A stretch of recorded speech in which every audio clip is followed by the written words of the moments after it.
안녕하세요. 홍아빠입니다. 오늘은 통계로 분석하는 ETF 랭킹이라는 주제로 영상을 만들어 봤습니다.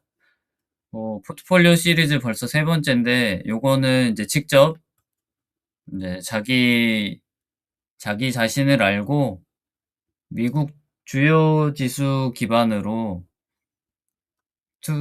내가 직접 포트폴리오를 짤 수 있게, 그렇게 좀 생각을 할 수 있게 준비를 해봤습니다. 워낙 유튜브에서 뭐 S&P 500 추천하시는 분들도 있고, 나스닥 추천하시는 분들도 있고, 뭐 반도체 지수 추천하시는 분들도 있는데, 오늘 제가 정리해 드린 영상 보고 생각을 한번 해 보시고 자기한테 어떤 게 더 맞을지 고민을 좀 해 보신 다음에 시작해 보시면 좋을 것 같습니다.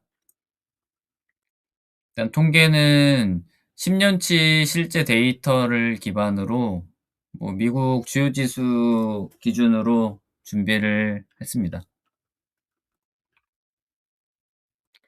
본격적으로 들어가기 전에 ETF가 얼마나 다양한 게 있는지 제가 한번 소개를 시켜 드리고 싶어서 갖고 왔는데요. 이제 가장 크게 이제 4 개로 나눌 수 있는데, 이제 L0는 전 세계를 투자하는 ETF가 있습니다. 이 VT라는 ETF를 하나 사면 전 세계에 있는 약 9,600 개의 회사에 투자를 할 수 있습니다. 그리고 보수도 0.07% 밖에 안 되고 생각보다 수익률도 나쁘지 않습니다. 요런 뭐 미국 제외 전 세계에 투자하는 종목들도 있고, 최근에 한국이나 대만 때문에 이런 ETF들이 수익률이 많이 좋습니다. 전에 TDF 영상에서 제가 추천드렸던 에이스 장기자산 배분, 거기에 이런 ETF들이 포함되어 있었습니다. L1은 이제 나라별 ETF인데, 이제 각 나라를 투자할 수 있는 게 있고, 또 선진국 지수, 그리고 이머징 마켓은 뭐 개발도상국, 이런 나라들을 이제 투자할 수 있는 겁니다. 뭐 선진국 지수 MSCI 선진국 지수, 뭐 한국 뭐 편입 한 해 만에 요런 얘기 많이 나온 게 요거고, 그리고 미국 제외 선진국, 요런 거 나쁘지 않습니다. 이렇게 다양한 ETF들이 있고, 오늘의 주제는 뭐 오늘의 핵심, 바로 미국 ETF죠. 여러 나라들마다 대표 지수들이 있는데, 그중에서 이 미국 중심으로 오늘 설명을 드려보도록 하겠습니다. 그리고 L3는 뭐 섹터별로 나뉘어 있는 것도 있고, 테마별로, 그리고 그리고 벡터, 이 벡터별로 나뉘어 있는 것도 있는데, 뭐 참 다양한 ETF들이 엄청나게 많아요, 미국에. 요새 한국도 이 벤치마킹에서 한국도 엄청 좋은 ETF들이 많은데, 이런 ETF들로 다들 이제 성투하실 수 있으면 좋겠습니다.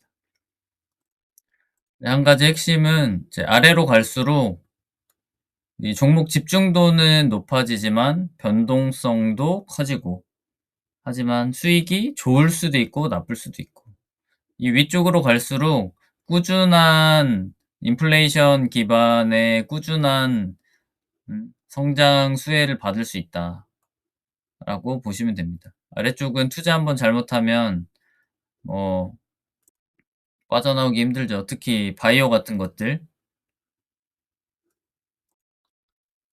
쉽지 않습니다. 잘 아시는 분만 하셔야 돼요. 이제 본격적으로 미국 주식에 대해서 알아보겠습니다.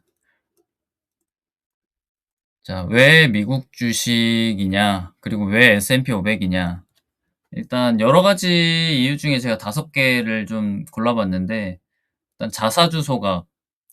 미국은 자사주 소각이라는 개념이 없습니다. 그냥 자사주를 매입한다는 거는 소각한다는 겁니다. 애플이 10년간 수천억 달러를 소각했고, S&P 500의 연간 소각액이 한화로 약 1,300조 원 정도 됩니다. 매일 3.5조 원을 그냥 불태우고 있는 겁니다. 이 소각의 메커니즘은 이제 주식 수가 줄어들어서 주식당 이제 순이익이 올라가니까 그걸 기반으로 주가가 올라간다고 보시면 됩니다. 소각한다고 바로 그냥 올라가는 건 아니고요. 그리고 이제 401K라는 제도가 있어요, 미국에는.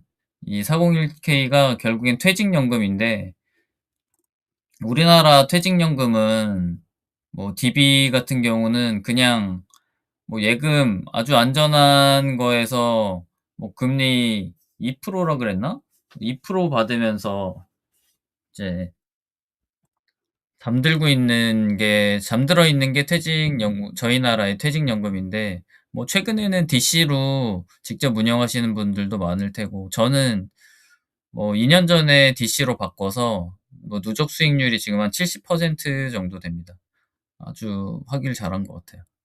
이, 미국의 401K 퇴직연금은 이미 자산 규모가 뭐 10조 달러가 넘어섰고, 연간 한화로 400조에서 700조가 계속 지수를 삽니다. 이제 S&P 500. S&P 500 계속 사주니까 당연히 매수를 많이 하니까 올라가겠죠. 그리고 TDF에 자동으로 이제 적립이 됩니다. 이걸로 미국 사람들은 퇴직하고 이걸로 먹고 사는 겁니다.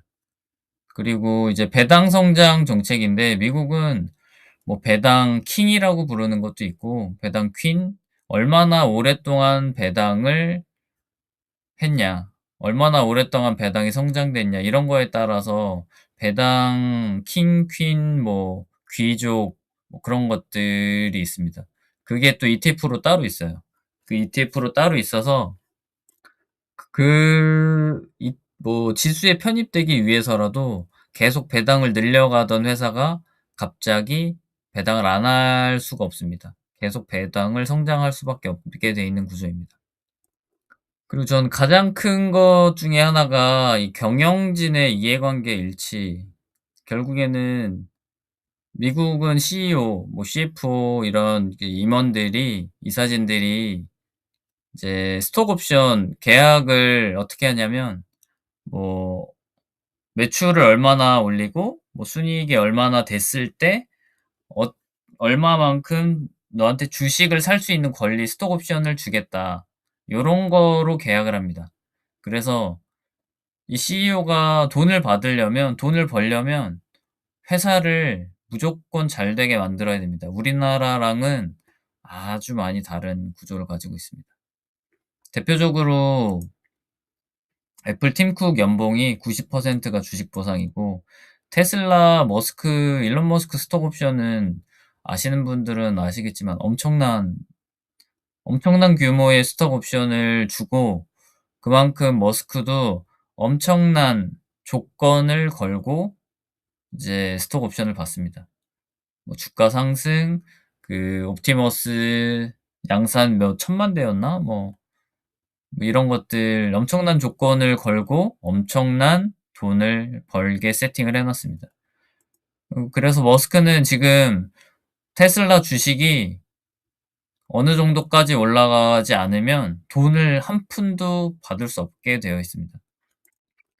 그리고 이제 저희 같은 개미들한테 가장 좋은 조건, 바로 압도적인 정보량인데 전 세계에서 뭐 수만 명이 미국 기업을 분석하고 미국 경제 뭐 이런 것들을 다 분석해 가지고 죄송합니다. 제가 이게 두 번째 녹음인데 첫 번째 녹음을 잘못 녹음해서 30분이 날아갔습니다. 그래서 목이 좀 안 좋습니다. 네, 다시 시작하겠습니다. 아무튼 이 엄청난 정보가 오픈되어 있기 때문에 저희들이 회사를 분석할 능력이 안 되더라도 남들이 분석해 준 거를 뭐 10명이 분석한 걸 뭐 평균 내면 뭐 예상 주가라던가 뭐 충분히 어느 정도까지는 예상할 수 있는 내가 직접 분석하지 않아도 누가 분석을 해준다. 저희 나라 기업은 애널리스트가 아예 없는 기업도 많고 한 명인 회사도 있고 뭐 그렇습니다. 자, 그리고 그 미국 주식의 기준점이 바로 S&P 500입니다. 보통 시장 수익률을 상회했냐 하회했냐라고 얘기를 할 때 펀드 매니저들 그 기준이 S&P 500입니다. 생각보다 S&P 500 수익률을 상회하는 펀드들이 많지가 않습니다. S&P 500은 단순히 큰 기업 500개를 모아 놓은 게 아니고 이 시가총액 요건도 있고 180억 달러 이상, 그리고 4분기 연속 흑자, 그리고 유동주식 비율, 요거는 요번에 뭐 좀 바뀔 수도 있는데, 아무튼 이런 여러 가지 조건들을 다 거치고 나서도 이제 전문가 위원회가 심사를 해서 이 지수에 편입되냐 편출되냐를 결정합니다. 이 조건에서 빠지면, 조건이 하나라도 이제 안 맞으면 바로 편출되고 새로 편입되는 종목들이 이제 들어오게 됩니다. 그거 외에 나스닥 100이나 뭐 러셀 1000, 2000, 3000? 3000까지 있었나? 그런데 러셀 지수는 뭐 단순 시가총액이라고 보시면 됩니다. 뭐 이런저런 조건이 있긴 한데 결국에는 뭐 다른 재무 건전성이나 이런 거 없고 시가총액이 기준입니다. 이 S&P 500의 S&P는 그 세계 3대 신용평가사 스탠다드 앤 푸어스 거기서 만들기 때문에 S&P가 붙어 있는 겁니다. 한마디로 뭐 이미 엄선된 500개의 기업에 503개의 기업에 분산해서 투자를 하는 겁니다. 그래서 이거 하나만 사도 이제 포트폴리오를 따로 만들 필요는 없는 거죠. 자, 이제 그 분석 제가 분석한 기반이 되는 이제 개념을 하나 설명드릴 텐데 바로 이제 베타입니다. 베타는 이제 시장 대비 민감도인데 쉽게 말해서 시장이 움직일 때 이 자산이 얼마나 따라 움직이냐. 올라갈 때 같이 올라가냐, 내려갈 때 같이 내려가냐. S&P 500이 기준이기 때문에 정의상이 1이고요. 그 위에 더 많이 오르면 1.5, 더 덜 오르면 0.5. 아예 무관하면 0이고 정반대로 움직이는 애들도 있습니다. 예를 들면 인버스 같은 애들. 그걸 기준으로 제가 주식 차트랑 비슷하게 이제 그래프를 만들어 왔는데, 이게 베타 1, 변동성 1. 변동성은 설명 안 드렸는데, 변동성 말 그대로 그냥 얼마나 이제 등락폭이 심하냐입니다. 보통 베타가 낮은 거는 변동성도 낮은 편이고, 베타가 높은 거는 변동성도 높은 편입니다. 그래서 둘 다 1일 때는 요렇게 지금 뭐 S&P 500이라 생각하면 요렇게 차근차근 올라간다고 보면 베타 2 변동성 2인 애는 뭐 올라갔다 내려갔다 올라갔다 내려갔다를 무수히 반복하면서 이제 올라가게 됩니다. 물론 고점은 더 높겠죠. 결론은 이제 베타가 크면 수익도 크지만 하락폭도 크다. 이래서 자기 성향에 맞는 베타를 찾는 게 오늘 영상의 목적이라고 보시면 됩니다. 자, 이제 진짜 데이터를 보겠습니다. 블룸버그 기준으로 이제 2014년부터 올해 4월까지 데이터 가지고 만든 건데요. 이제, 이제 왼쪽에 지수, S&P 500, 다우존스, 나스닥, 러셀, M7은 맥7은 만들어진 지 얼마 안 돼 가지고 데이터가 별로 없어서 이제 10년 기대 수익률을 뽑을 수는 없었는데, 이제 베타랑 표준 편차가 이런 걸 봐서는 이제 나스닥이랑 반도체 사이라고 생각하시면 됩니다. 오늘은 뭐 2배 레버리지도 또 소개를 해 드릴 건데요. 일단 랭킹부터 말씀드리겠습니다. 랭킹 1위는 압도적인 수익률을 가지고 있는 반도체 지수입니다. 이 기대 수익률은 10년 기대 수익률은 지금 주가 기준으로 10 년? 12년 2014년 10년 12년 맞습니다. 12년 전에 샀을 때 기준으로 역산해서 복리 1년 매년 복리 수익률이 몇이냐인 겁니다. 매년 33%가 올랐습니다. 평균을 내면. 이제 길게 봤을 때 33%인 거고 뭐 어쩔 때는 마이너스 엄청나게 마이너스하고 어쩔 때는 엄청나게 올라가는 거고 지금은 사실 반도체가 엄청난 올라간 상태이기 때문에 이제 기대 수익률이 높게 나온 거겠죠.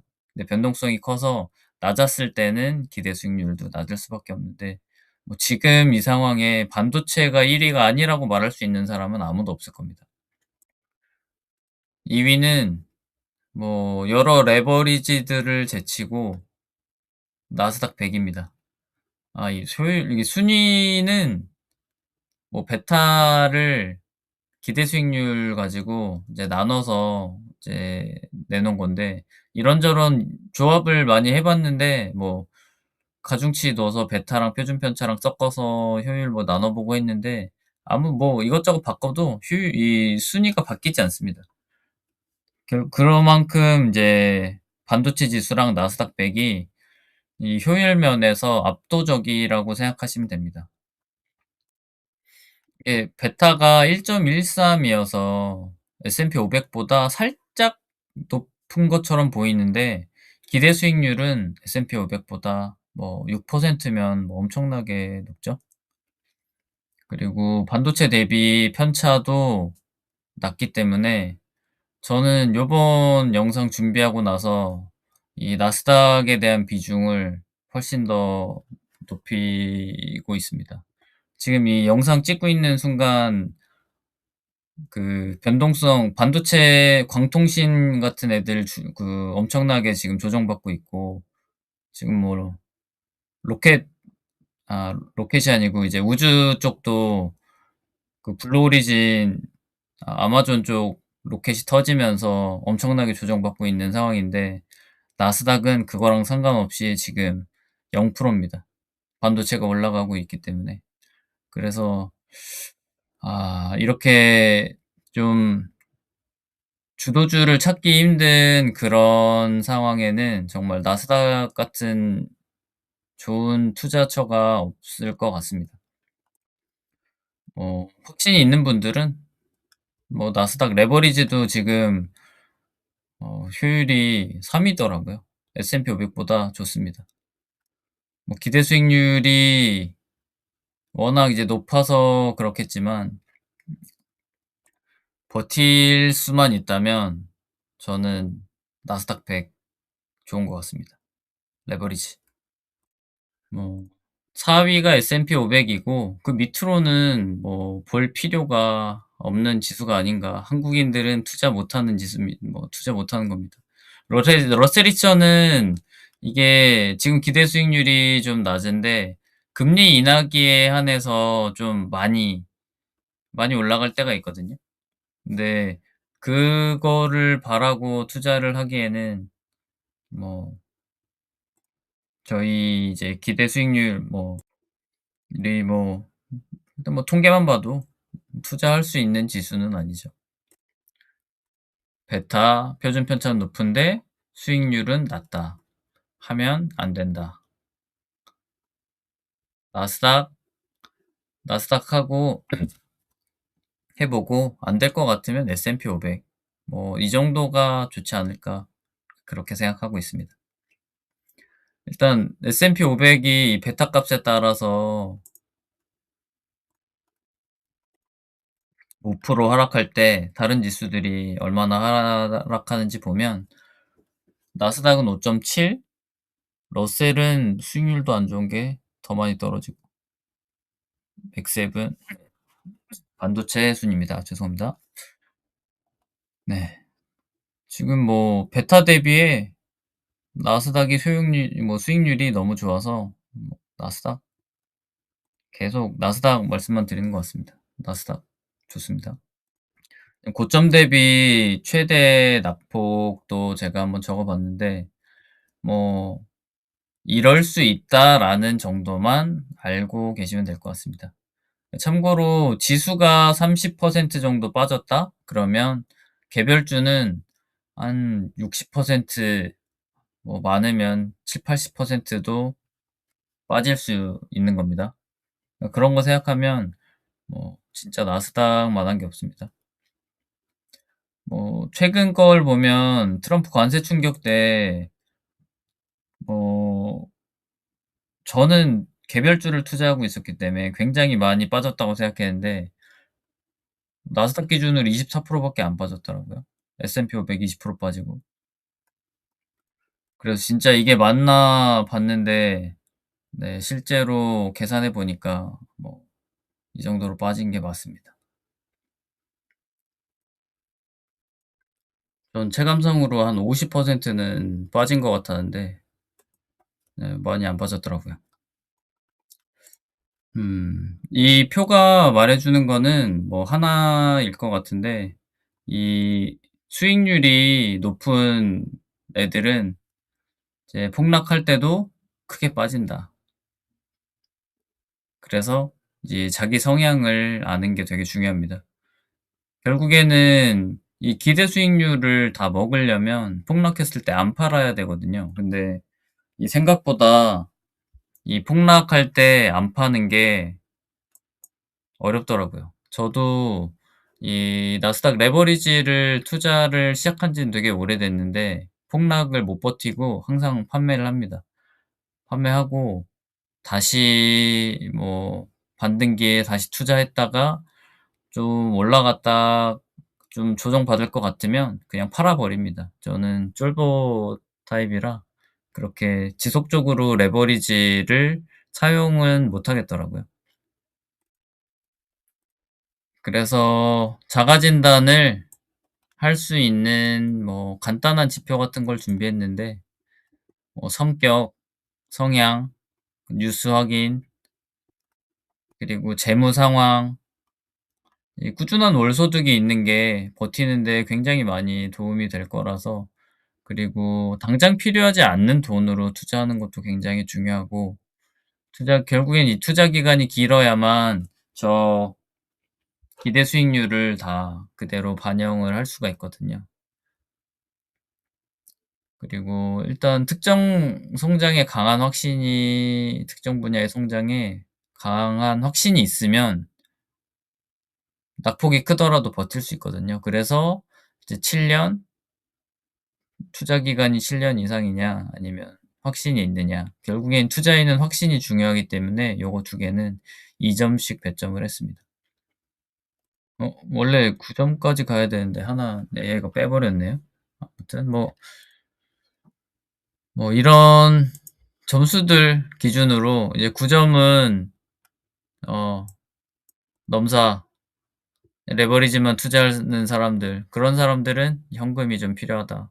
이거 포트폴리오를 이렇게 AI랑 같이 짜 봤는데 일단 제가 추천하는 거 위주로 지금 AI한테 이 수익률 좋게 나오게 세팅을 좀 해 보라고 했거든요. 그래서 요거 참고하고 뭐 이대로 투자해 보셔도 나쁘지는 않을 것 같습니다. 실제 그 ETF 풀 네임을 그대로 적어 놨는데 요 타임폴리오만 요새 이름이 바뀌어서 앞에 타임입니다. 폴리오를 빼고 타임을 치면 됩니다.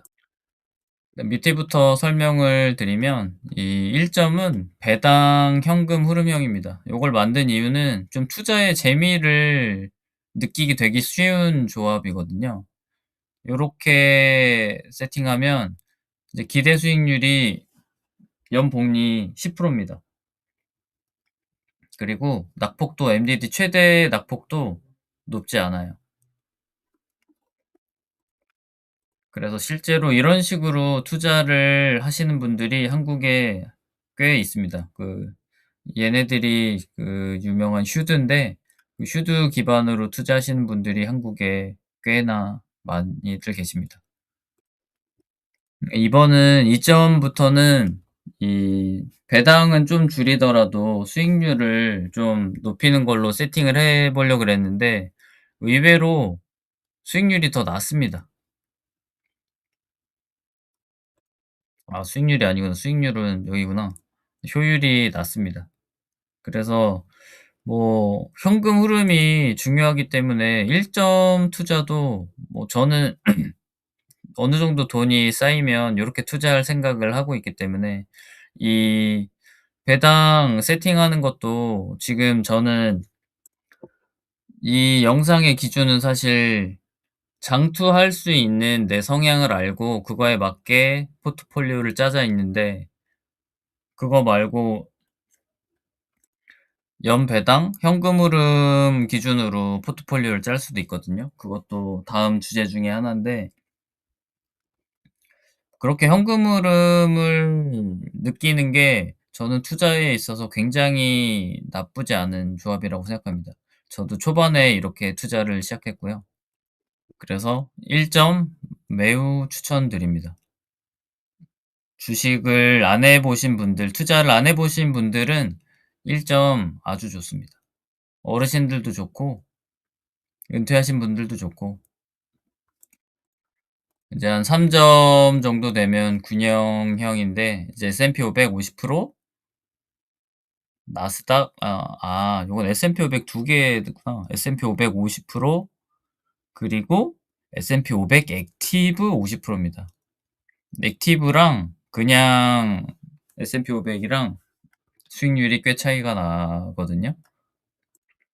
근데 그 왜 이렇게 50 대 50을 하냐? 액티브는 당연히 베타가 높은 만큼 S&P 500의 장점이 이제 변동성이 적은 건데 그 변동성이 좀 커집니다. 그래서 지금 보시면 이 변동 MDD가 얘가 더 높게 되어 있거든요. 위에는 29% 인데 얘는 34%고 심지어 수익률은 0.2% 차이밖에 안 납니다. 뭐 이렇게 이제 계산을 하시면서 본인이 직접 포트폴리오를 짜고 공부를 하시다 보면 투자에 대한 확신도 생길 수 있고 해서 그런 뭐 기본 자료 중에 하나라고 생각하고 이 영상을 보시면 좋을 것 같습니다. 나머지는 사실 ETF 추천이라고 볼 수도 있어서 하나씩 뭐 찾아보시면 좋겠고 뭐 가장 주목할 만한 게 여기 지금 요것도 랭킹을 지금 나눠 놨는데 이제 나스닥 100 액티브 그리고 필라델피아 반도체 나스닥 40% 실제 제가 요런 식으로 투자를 하고 있습니다. 이거 보고 '아 뭐 내가 나쁘지 않게 하고 있었구나.'라는 생각이 들더라고요. 근데 저는 여기서 이제 나스닥 100 액티브 대신에 좀 직접 제가 개별적 투자하는 거 그리고 레버리지 투자하는 게 좀 많아서 근데 뭐 10년 복리 22.6% 면 뭐 이거만한 게 없죠. 올해는 좀 그래도 수익률이 운 좋게 나오고 있지만